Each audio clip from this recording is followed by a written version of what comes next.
آپ نے جس طرح فرمایا کہ 1991 میں 93,000 کشمیری پنڈت ان کو سینسس میں شو کیا گیا، لیکن ایک تو الزام، بڑا سخت الزام لگتا ہے اس پہ، جو تحریک آزادی پہ دو الزام ہیں. ایک تو 1989 کے بعد انہوں نے بے انتہا بے شمار پنڈت فیملیز کو قتل کیا، ظلم کیے ان کے اوپر، اور پھر تقریباً جو کہا جاتا ہے کہ 5 لاکھ پنڈت فیملیز کو وہاں سے کشمیر سے در بدر کیا. یہ 93,000 کہاں اور 5 لاکھ کہاں، یہ کیا حقیقت ہے؟ یہ 5 لاکھ تو میں نے کہا نا، 5 لاکھ تو انڈین پروپیگنڈا ہے، بلکہ I am on the record to have raise this issue in the human rights commission. یہ جو یونائٹڈ نیشن کا ہیومن رائٹس کاؤنسل چل رہا ہے جنیوا میں، یہ پہلے ہیومن رائٹس کمیشن تھا. ہیومن رائٹس کمیشن میں ہمارے بہت ہی اچھے دوست، جو بلکہ ہمارے نیبر بھی ہیں وہاں مقبوضہ کشمیر میں، تو وہ پروفیسر بھی ہیں، انہوں نے میرے پہلے وہاں پر انٹرونشن کیا. انٹرونشن کا مطلب کہ وہاں پر تقریر کیے ہیومن رائٹس کاؤنسل کے کمیشن کے اندر. انہوں نے کہا کہ 5 لاکھ کشمیری پنڈتوں کو نکالا گیا. اتفاق سے یہ اللہ کا پلان تھا. اس کے بعد میری ٹرن تھی، تو میں نے وہاں پر چیئرمین جو تھا، وہ by the way she was a lady, میں نے چیئر پرسن سے کہا کہ آپ ہی فیصلہ کریں. یہ ہمارا بھائی کہتا ہے کہ یہاں 5 لاکھ لوگ نکالے گئے. انڈین سینسس کہتا ہے کہ 93,000 وہاں پر تھے، اور اس میں اب بھی 15 سے 20 ہزار موجود ہے. یہ 5 لاکھ لوگ کہاں سے آ گئے؟ اس کے بعد وہ میرے پاس آ گئے، اس نے کہا کہ آئی ایم سوری، میرے پاس تو یہ رپورٹ ہے. یعنی یہ تو بالکل پروپیگنڈا ہے. جیسے آپ کو معلوم ہے، ابھی جو ہماری جو انڈیا کی فارن منسٹر تھی، وہ بار بار کہتی کہ Kashmir is a integral part of India, اور ابھی اقوام عالم میں اس نے کہا کہ شملہ سمجھوتے کے تحت مسئلے کشمیر کو حل کرنا چاہیے. اگر کشمیر ہندوستان کا اندرونی معاملہ ہے تو شملہ سمجھوتے کے ساتھ یہ طے کیا کرنا ہے؟ I cannot really understand that. They really understand that کہ کشمیر جو ہے بنیادی طور پر ایک مسئلہ ہے.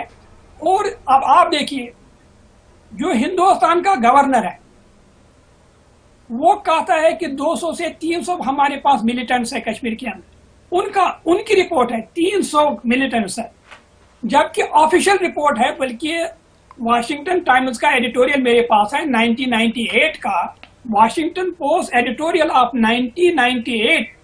وہ لکھتا ہے کہ کشمیر میں 2/3 of a million Indian army ہے. 2/3 آف اے ملین آرمی کا مطلب کیا ہے؟ 6,66,666. تو اگر وہاں پر 300 ملیٹنٹس ہے، یہ 6 لاکھ یا 7 لاکھ فوج کو بھیجنے کی کیا ضرورت تھی؟ ان کو معلوم ہے کہ کشمیر جو ہے یہ ملیٹنٹ کی وجہ سے نہیں چل رہا ہے. یہ سید علی گیلانی صاحب اور عمر فاروق صاحب، یاسر ملک صاحب جب کال دیتے ہیں، millions of people they are going to be on the street. Gilani صاحب، ایک مثال میں آپ کو دیتا ہوں، وہاں پر برہان وانی کی شہادت ہوئی. یہ این ڈی ٹی وی پر میں نے سنا. این ڈی ٹی وی کوئی پاکستانی ٹیلی ویژن نہیں ہے، یہ ہندوستان کا بہت بڑا ٹیلی ویژن ہے. وہاں پر لائیو میں دیکھ رہا تھا. انہوں نے پی ڈی پی جو وہاں پر رولنگ پارٹی ہے اس کا نمائندہ وہاں پر تھا، اس سے پوچھا کہ برہان وانی کی شہادت ہوئی، اس میں جو ہمارے پاس رپورٹ ہے وہ یہ ہے کہ 3 سے 4 لاکھ لوگ وہاں پر جنازے میں آئے.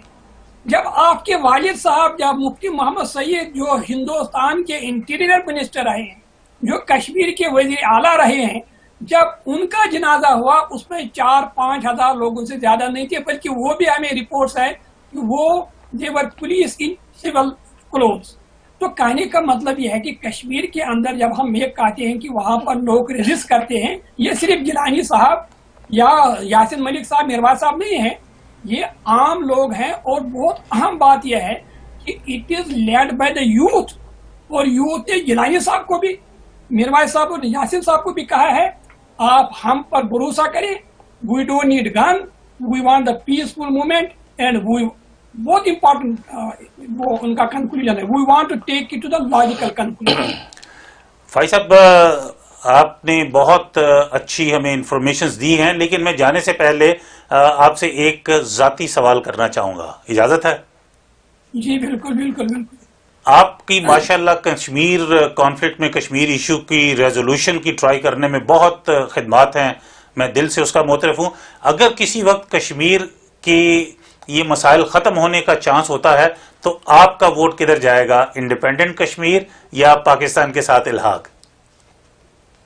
دیکھیے، وہاں پر 2 سمبل ہے مقبوضہ کشمیر میں.